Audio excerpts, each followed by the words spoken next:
Well, in the digital world, the shelves aren't fixed and the shelves are infinite and the shelves can move up and down. And now we can have little brands say, hey, I'm a beverage company and I just want to target this niche of customers, right? Or, hey, I'm a women's health company. I want to target the specific niche. That women's health company is not going to pay the dollars to be the top shelf of a physical storefront across thousands and thousands of stores. It's very expensive. That's only why you see Budweiser and Coors Light and all those occupying that shelf space. This is The Dime. Dive into the cannabis and hemp industry through trends, insights, predictions, and tangents. What's up, guys? Welcome back to another episode of The Dime. I'm Brian Fields, and with me, as always, is Kellen Finney. And this week, we've got a very special guest, Socrates Rosenfeld, CEO and co-founder of Jane Technologies. Soc, thanks for taking the time. How you doing today? Doing well, brother. Great to be on with you and Brian and Kellen, man. Glad to connect. And for the record, your location? Sunny Santa Cruz, California. It's a warm day today. So you guys are feeling on the East Coast, though, now. Yeah, shout out to Kellen for another West Coaster in the hat. But I think the scale still remains on the East Coast. So, Soc, can we get a little background about you for our listeners who are unfamiliar? Sure. I grew up in Boston, so East Coast roots. Now live in Santa Cruz. I was in the Army for a while, from 18 to 30. I flew helicopters in the Army. Got out of the service, went back home to Boston to go to grad school. And it was the first time I actually consumed cannabis. It helped me really come back home fully, find my balance, connect with my loved ones, and ultimately set me on a path to heal from my time in the military. And then, we all have healing to do growing up, et cetera. Became very, very passionate about the plant during my time at grad school at MIT. I graduated, met my co-founders there, along with my brother, who's an engineer. And we all shared a real passion for the plant and what it was doing, not only for myself, but other veterans and people that we knew. The more research we did, the more we discovered that this plant was actually helping people. And shifted out to Silicon Valley, did some consulting for tech companies, all the while thinking about how could we help this industry that was just starting out in 2015, 2016. And our big push was making shopping online for cannabis as good, or if not better than shopping online for anything else in this world. And then we decided to go and do it and launched the product in 2017 of April and haven't looked back since, man. It's been a trip of a lifetime, truly. And now, about 180 employees. We power about 3,000 operators in the industry and, continuing the mission to provide access to a plant that helps a lot of people. Any hesitation to take your background and credentials from where you were and then move into the cannabis space? There was an initial, what am I doing with my life kind of deal. I went to, these quote unquote prestigious universities. I was consulting for this firm called McKinsey. And number one, I want to start my own company, which was crazy because I'm not an engineer. I'm consultant was the closest thing I got to business. And then on top of that, to do it in a federally illegal industry. And at the time, it was pretty, it was uncertain of hey, am I going to go to jail for this? But really what drove me, Brian, was the truth. And when you taste the truth, when you feel it, and I felt it with cannabis, that this helped me. And the more people I talked to who used this plant as a medicine, it helped them out. After that, everything was simple. And it said, cool, this is where I want to go. And we'll see what happens with my career. We'll see what happens, with the legality of this. But at the end of the day, what matters is pursuing the truth, in my opinion. And for me, the truth was, hey, this plant helps people. And I wanted to do some part helping have this plant reach the mainstream. And that passion hasn't stopped. And in fact, it's, I have a lot of team members here at HQ for an on-site, and they share that exact same passion. People who I've never even actually met, they're here, signed up for that same mission. So it's fun. And so, yeah, I don't think about it too much anymore. It's all about the mission now and pursuit of the truth.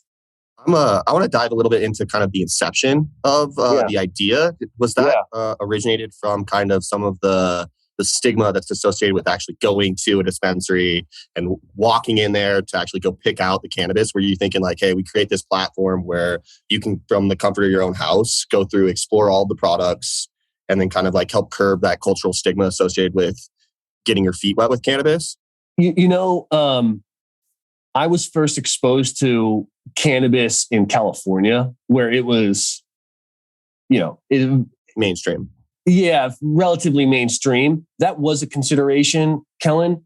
Really what it was though was I was a sorry consultant. And I say that, tongue in cheek a little bit. Yeah, flying out Monday morning, sometimes Sunday afternoons, because, why not, to go to some meeting. And I'm out, in the hotel. I get back on Thursday night and man, I had no time. So everything was like, cool, I got to book a flight. I'm going to do that from my phone. I got to find a place to stay. Cool, I'm going to get on Airbnb. I need to buy like a set of headphones. Cool, I'm going on Amazon, right? Or I got to get a meal for my team. Cool, I'm going on DoorDash. Everything I was doing as a consumer gave me this sense of purchasing power, right? I could search for stuff broad or specific. I could read like real reviews from people who stayed at the Airbnb house. Like, how helpful is that? I could read reviews from people who are like using the same headphones that I was going to purchase and hear their real verified review. You could get recommendations from algorithms that knew exactly who I was and how I shopped. And so, you could compare by price. You could decide what delivery time you wanted. All those things. I was like, my God, this is so convenient. And then I would come home on the weekends and I would try to purchase cannabis online. It was like I was back in 1998, with MapQuest and SG. It was pretty archaic, and no fault to the industry. It just, the regulations didn't allow for it. And now we timed it. We get lucky with timing that states like Colorado and Oregon and Washington, California started opening up. And we made this bet, this hypothesis that the people in 2022, 2023 and beyond would expect, not want, but expect a online shopping experience that replicated that of any other platform that you use to buy anything online. And we set forth to do that. Easier said than done, I'll say, because, and I won't nerd out with you guys just yet, but like the data is really dirty and the integrations were lacking. And, thank God for the team that we have, particularly my brother who came out of MIT and knew how to connect systems. And that was the issue that had plagued the industry for a long while, was like, you had this software system and this software system and that one, nothing was connected. And that's why you, as a consumer, you couldn't really have the seamless experience. Well, we, think of Jane as kind of that connective tissue that brings all these disparate systems together on a single platform to allow consumers to find any product that they want, to search however they want, to compare by price, to read verified reviews, to get the curated, personalized recommendations. And we're just getting started, man. But that's how it got started. It's more about convenience. But now that you say that, Kellen, as well, was like, now we have, people like my mother who were very intimidated walking into a dispensary and now can do the research, read about how consumers relate to a certain product, find out her delivery times, read about the store, and then place an order, which is really, really exciting to see. So it's great. And it's, I'll ramble just for a little bit longer, is in researching the other software platforms out there. And I'm not trying to throw shade, but and I won't name any specifically, but usually it's the tech platform. And I'm not talking about cannabis specific. I'm talking about outside of cannabis. It's usually you see the tech platform, quote unquote, win, and everybody else loses. The restaurants lose, the brands lose, right? So on and so forth. And we made a promise to ourselves that we love and respect this plant too much to gouge retailers and brands or undercut them or withhold data or all that, in my opinion, bad business practice. We said, hey, let's get rid of that. Let's take care of our partners here, and then we'll see what happens. But really what we want to do is continue to get big, continue to gain more market share, but do it in a way that we can prove to the world technology and analog can actually work together rather than technology eating the analog business and getting rid of the analog business, i.e. ghost kitchens, right? That's not helping restaurants out. And that's not what we're ever going to do, because we want to take care of this plant. And the best way we know how to do it is take care of the retailers and brands who sell it. Before we dive into Jane, I want to stay with the original the business plan. Given your background, I'm sure it was detailed and tactful. And unfortunately, in cannabis, there are obstacles everywhere. So when you first got started, is the company the way you had foresaw it? Have we pivoted? In which direction? And what obstacle kind of led you in those moments of taking that hard right pivot? That's a great question. And it's it's just building on what we were talking about just now. We were anchored by the DoorDashes and the Amazons of the world, where we thought, the only place where consumers can go to shop is at these aggregated marketplaces, right? But what we quickly realized was that if we wanted to be good partners to our stores, then we actually had to make the shopping experience at the specific store's online ecosystem as good, in my opinion, should be better than our marketplace. Because we really wanted to take care of them ultimately. Because quite frankly, number one, we thought it was the right thing to do with our thesis and our vision of kind of bringing the supply side into our marketplace. But number two, that's where people find their cannabis, is at their local store. Right? I'm sure you guys have it. Kellen, you're out in Colorado. Yeah. Brian, coming to you soon, man. Hopefully.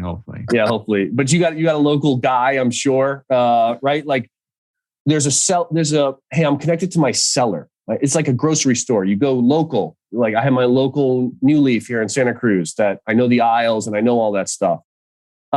So we initially, when we launched, we didn't have any software to help the first party ecosystem for that store, their website. And now we really, I wouldn't call it a pivot, but we reshifted our focus to say, hey, let's go be the digital infrastructure for these retailers and brands. So now we have things like in-store kiosks and headless e-commerce, and we're doing some very interesting things with digital merchandising for the brands. That will always be the case. And that was a wonderful learning for us. We felt very lucky to have that learning up front. Say, hey, you're not just building a marketplace for Jane, you're building software to enable thousands and thousands of retailers. And I'm grateful that we heard that lesson loud and clear. And that was very early on. So that was, I think, a pretty pivotal moment in the company's evolution. Yeah, and I appreciate you sharing that. So let's kind of dive into some of the specifics. Can you give us, from a high-level perspective, the value that Jane brings to the cannabis industry? Good question. I should probably have some stock answer lined up. I don't. It's better that you don't. Mm-hmm. Yeah, I agree with you. So let's break it down. For stores, retailers, right? What we provide for them is an automated e-commerce system where they can take, on average, a store has about 700 SKUs that sit on their dispensary store shelves. We'll take all that merchandise, we'll cleanse it, meaning we'll standardize the taxonomy. Here's the serving size, here's the category, here's the lineage, et cetera. We'll put content around it, photos, descriptions directly from the brands, and then we'll load that up. This is all happening in real time. We'll load that up onto a menu for their website. And we'll also take their merchandise and we'll push it to Leafly. We'll push it to different points of online order origination, our own app, et cetera. And these stores don't have to do anything about it. So that's our kind of core value prop to the store. In addition to that, we can tell them exactly how their products move and perform. Not a brand, not a category, but a specific individual SKU. We could say, hey, people buy these SKUs this often, watermelon flavored, fill in the blank, gummy brand. Their price sensitivity, they're willing to spend X amount for this. If people who buy this also buy this product, so you might want to bundle that stuff. We're trying to take data that, has, you need a McKinsey consultant to break down and automatically transform that into actionable insights for these stores to take action on. For brands, we allow the brands to automate their content. So they'll update their new photo or description of their new product, and that will permeate across 3,000 store menus automatically. So you don't have to send a store like, hey, use our new photo, use our new logo, use this asset. It'll be automatic. In addition to that, what we allow for them to do is digitally merchandise their products, meaning you ever walk down like a grocery store snack aisle and you see like Lay's potato chips at eye level every time? That's a shelving slotting fee, they call it. Well, now we can digitize that. So we can take all the brands out here and we can push them up to the top of the menu or eye level for Brian, right? Because we know Brian is gluten-free and he loves edibles and he shops edibles 14 times, a year. Well, guess what? When Brian sees a menu, we'll take that. Add a zero on that. We'll take that brand who wants to advertise to people like Brian, and we'll push that up to good, decision points across the buying behavior. That's wonderful for the brand. Drives conversion way up, over 400% increase in conversion. It returns on their investment on average about $7 for every dollar spent on our program. We'll give them back $7 in the form of a sale. You want to say that one more time? Yeah. So $1 invested into the program on average spits back $7 back to the brand in the form of a sale. So this is you could call it an arbitrage. And we can actually prove this out with our data because we can watch how customers shop and we're like, hey, we showed them this product and they actually bought it. And to be very clear, it's not like I don't really consume extracts, live resin and things like that. So I'll never see an advertisement for live resin, right? But Kellen, who might be really into dabs, when he sees a menu, that's what we'll show. So we're trying to get more and more curated. Our goal is to be more personalized than Spotify is for your music. So that's the goal. We have a long way to go, but good early start there. And then lastly, for the consumer, what we're able to do is exactly what we talked about, right? We give them purchasing power. We give them education. We give them verified reviews. We have over 1 million verified reviews from customers all over the country talking about specific products that you're looking at. We're going to have personalization and a curated playlist of products specific just for you. There's going to be some very interesting things that we're going to bring to market here over the next year or two in terms of just connecting consumers with the brands that they love and the stores that they love. And that's all we're trying to do. Think of Jane kind of, again, just being that invisible tissue that's connecting the store with the customer and the customer with the brand, et cetera, et cetera. So those are the value props, or at least the core value propositions that we bring to the industry. And again, we're just getting started, man. So it's a lot of fun. That personalized experience, I think, is going to be so invaluable because for me, I'm an edible purchaser, right? So I can imagine what Wana or Wild would be willing to pay because I'm there to purchase edibles, right? I am here to purchase edibles. And if they can be positioned first and they have like maybe a slight sale, boom, it's going to go in the cart and I'm 100% going to do that. And when we talk about like brand loyalty and how it's still so new, establishing that current presence and locking down those early consumers, people make those decisions. They find a product they like, and they likely will continue to try those products in the future. So I can't even imagine, how that conversation with them go on as we're talking about trying to establish, brand staying power over the future. Exactly. And, you go back to that grocery store aisle. That shelf doesn't move and that shelf is fixed. And so you only have one brand that can occupy that space. And let's say I walk down the aisle and I hate potato chips, right? Which is a lie. Who doesn't like potato chips? But like, let's say you love popcorn or pretzels. Well, man, I can't find my popcorn or pretzels because it's not at eye level. It's not as convenient for me. The store doesn't get the sale. The brand just wasted money advertising. Well, in the digital world, the shelves aren't fixed and the shelves are infinite and the shelves can move up and down. And now we can have little brands say, hey, I'm a beverage company and I just want to target this niche of customers, right? Or, hey, I'm a women's health company. I want to target the specific niche. That women's health company is not going to pay the dollars to be the top shelf of a physical storefront across thousands and thousands of stores. It's very expensive. That's only why you see Budweiser and Coors Light and all those occupying that shelf space. We're trying to optimize that so that we can optimize the ROI for that brand. We can optimize the conversion for the store and we can optimize the experience for the customer. So it's not just fixed and you don't just see the Budweiser of cannabis at eye level everywhere you go. That's all we're trying to do. And we think we have the right infrastructure, the right kind of data cleanliness to be able to do this. And we're proving this out to the market. And it's really exciting, man. I think the other thing is your software travels, right? So say I'm a big brand in Nevada and I'm looking to expand in a new market like New Jersey. Instead of having to go put boots on the ground and get into all these dispensaries and play that kind of shelf space game, they already have a relationship with you. They give your team a call and it's pretty seamless, correct? Bingo. One of the challenges that we've heard is that walking into a dispensary, the bud tender consumer relationship is so paramount. Obviously, shopping online, there's no bud tender. So how does your team kind of help alleviate those challenges for a consumer who thinks they know what they want, but it just really has no idea? Yes, great question. So a few things on that. Number one, most bud tenders are it's a pretty special role if you think about it. I don't drink anymore, but it'd be not too dissimilar to go, and it's different because alcohol, in my opinion, is not a medicine. But it like no one's going to a bartender and be like, "Hey man, I'm having trouble sleeping. Like, can you help me?" I mean, they might. It just might be the right way to do it. Yeah, you might get to sleep. You're not going to have a great time waking up. But but here you have a bud tender that's like working retail, which if you've ever worked retail is not easy. Plus, you have to have product knowledge to help a consumer decide on their well-being, right? Not like, hey, does this shirt look good on me?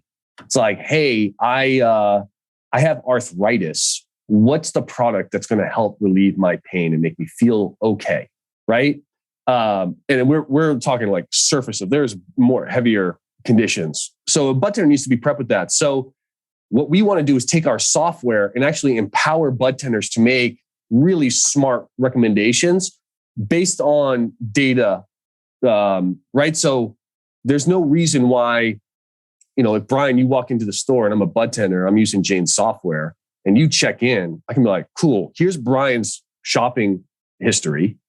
Here's his favorite brands. And now Jane's going to help me create this curated list of products that I can inform and educate Brian with, right? Like that's pretty powerful. So by no means are we thinking, hey, technology should replace the bud tender. We think the technology should augment and empower the bud tender and make even smarter personalized recommendations. If you're going pure online, man, you guys use Spotify? Love Spotify. Right, we love Spotify. Not just because we play our favorite Kendrick Lamar song, but when I play Kendrick and I say, hey, make me a radio station off this, right? Or I like it. And now they're going to build playlists off this. Like, that's why we keep coming back. And cannabis, and I've said this before, so apologies if I repeat myself, but I don't know, I dig this analogy, but cannabis is less like alcohol, more like music, right? If you and I drink a Coors Light, we're just I have zero tolerance. So if I drink half a can of Coors Light, I wouldn't be able to drive. But we kind of feel the same way, right? But if you consume Santa Cruz Veterans Alliance grown kosher kush, really, really rich in myrcene, and I consume it, then we're going to react to it differently, right? And so I want to have, as a consumer, that real personalization to say, I love this product, or actually, no, it did not help me go to sleep. Give me anxiety. Show me something else. That's what we're trying to build. And we think we are best positioned to do that because we've seen 50, 60, 70 million orders go through our system, and we can connect those dots. And so let us build these playlists for you. And that will be coming here very, very soon, not only just for our marketplace, but now put it in the hands of the bud tender and put it on the actual store's online menu. We think that's pretty cool. And we're excited to bring that to market here soon. I think that's kind of underrated in the importance it's needed for mass adoption, because you speak to people here, at least around me, they've had previous experience with cannabis. A lot of them have had bad experiences because they got anxious, and they're even unaware that there are other products out there that aren't going to do that. They just assume this is what cannabis is because this is their experience. And they're almost hesitant to consider trying again without that fear because they had such a poor experience. So if we can get there, it would be such an unlocker for mass amount of people. And I always go back to my mom, who calls it, "Is this scary pot?" It's like, Mom, like, I hope not. Like, nobody wants to see. Oh man, is that Ben's aunt? That's Ben's aunt. Yeah, that's Ben's aunt. Shout out to Ben. Shout out to Ben. Shout out to Ben's aunt, your mom. It's good, Brian. But that's it. Listen. She doesn't listen, but thanks for that. All right. What is one challenge operating in the cannabis space that would shock or surprise the outside industry? Ooh, it shocked me. I entered this space in 2015. No idea what I was doing. And I was so blessed to be able to meet guys like Dennis Perrone and Steve D'Angelo and Val down here in Santa Cruz Veterans Alliance. And the reason why I feel very lucky to have done that is they were the founders of this legal industry. They were the ones getting arrested. They were the ones getting beat up by cops. They were the ones getting ostracized by society to fight. Like Dennis Perrone was a Vietnam veteran who fought for the right for his folks who were essentially were dying of AIDS, to give them some relief on their way into the next chapter. And he won 30 years ago. And no, like you go into any store right now and you're like, hey, who's Dennis Perrone? They don't even know. So what was surprising to me was how quickly, and yes, cannabis is a CPG item, and I get it. We got to package this up for the mainstream. I get it. But let's not forget that we're not selling cheeseburgers. We're not selling Pepsi Cola. This is a plant, and it's a plant that helps a lot of people. It's a medicine. It's been a medicine for millennia. We don't have to get on our high horse and like do this because there's no way, this is going to make it into the mainstream. But I think there's a way to get it into the mainstream without losing our sense of spirit, the spirit of the industry, the spirit of the plant. And those who know. And, we remain committed to that at Jane, to make sure that we do not forget what we are selling and why we're here. Because if you lose sight of that, man, you turn out like every other industry, and it's just going to whittle down to how cheap can we make this product and push it on to people, when the plant won't let that happen, in my opinion. And so those that realize that and protect the integrity of the plant are the ones we want to partner with. But I've been surprised of like people just don't care about that or just not knowledgeable about it. And I hope they do educate themselves before they take a step into this industry, because it's a special industry and we don't want to lose that. In the military, you are trained to minimize uncertainty. In cannabis, everything is uncertain. How do you balance both sides? Let go. I've dabbled in psychedelics. And if you've ever been on a psychedelic trip, a real one, you realize that shit gets very uncertain, right? You're like, whoa, I'm sorry for swearing, but your mom's not listening anyway, so it's okay. But the more you dwell on the uncertainty and obsess about it and try to make the uncertain certain, you're going to go crazy. And the more you let go of the uncertainty, because uncertainty is just assumptions for the future. What is this? What if that? What about this? What about that? If you're doing that, cool. There's a time and place for that. Like, all right, guys, we're going to put together a plan.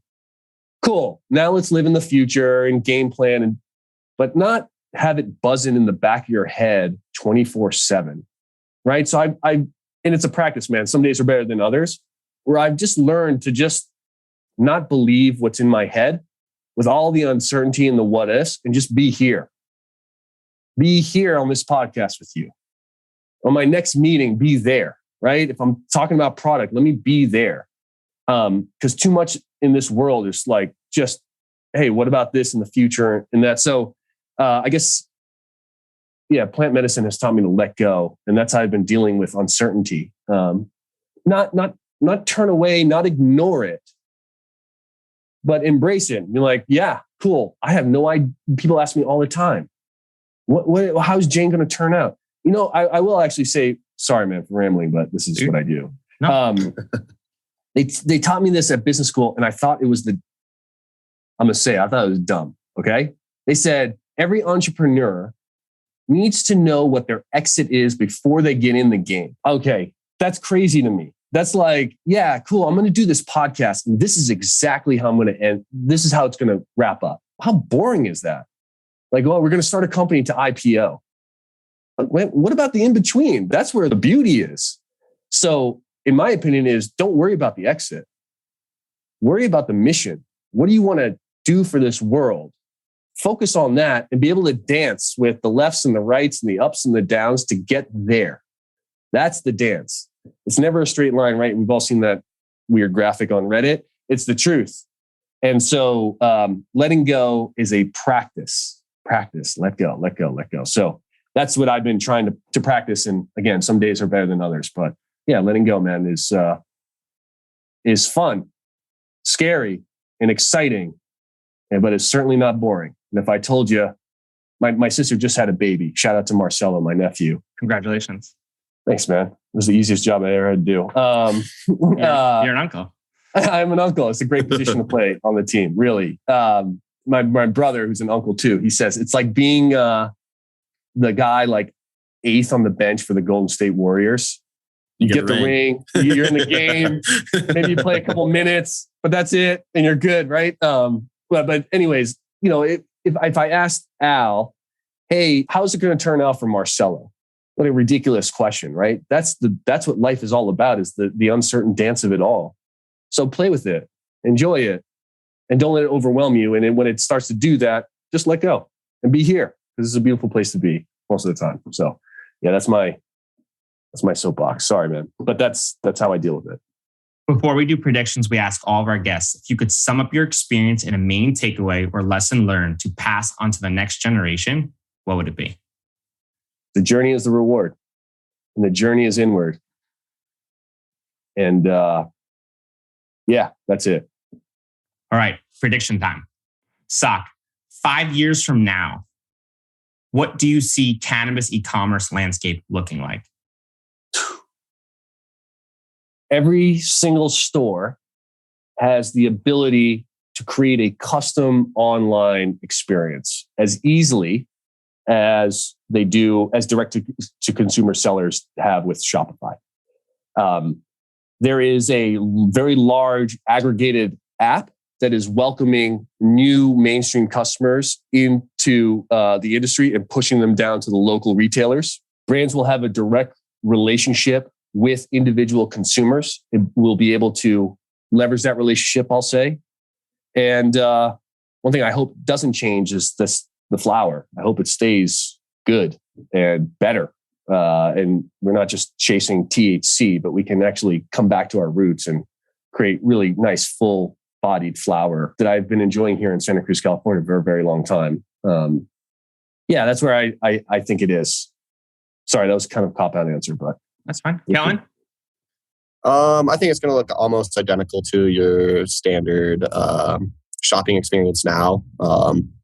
I know Stock mentioned getting earbuds on Amazon or ordering food on DoorDash. I think that you will be able to potentially order items from a DoorDash or an Uber Eats. And I think Amazon will probably get involved with the last mile as far as shipping it. And you'll see this kind of, I think, kind of almost like a fork in the road where there'll be consumers that prefer shopping from specific dispensaries and those kind of items, right? Almost like your 7-Elevens, if you will. And then you'll see kind of this whole new wholesale market that gets formed where you see distribution hubs like an Amazon warehouse that hold a ton of inventory just for that last mile. And so I think that that's the direction it's going to go. And I'm excited for it, honestly. What do you think, Brian? I'm stoked for personalized recommendations. I can't wait for when I can go on and have someone say, hey, you love this THC, CBD, low dose edible, try this one. And I am so stoked about that because now I walk into a dispensary, I'm completely overwhelmed. I know I've got to buy every single thing I can because it's a little harder for me back home. But when I find those products that I love, I grip onto them and then I go into another dispensary and then they have, well, we don't have that. We have something like this, but it's not that same type of personalized recommendation. So once we can get there, I'm just beyond stoked about just the availability of a wider range of products and then the recommendations that come with the beautiful engine of having a clean data set that can provide those insights. Yeah, Brian, we'll sign you up for the beta, man. That's it. It's coming. Let me know. I'm in. Cool. So, Sock, for those listeners, they want to get in touch. They want to learn more about iHeartJane. Where can they find you guys? Hit us up on Instagram at _iHeartJane. Trying to get rid of that underscore. And then hit us up at info@iHeartJane.com. We love hearing from everyone, what we can be doing better, what you guys love, where you want to see the product, or just to say, hey, just let us know. We love hearing from everyone. Cool. We'll link it all up in the show notes. Thanks for taking the time. Thanks so much, guys. Really love your show. Appreciate Keep doing it. what you're doing. Appreciate it.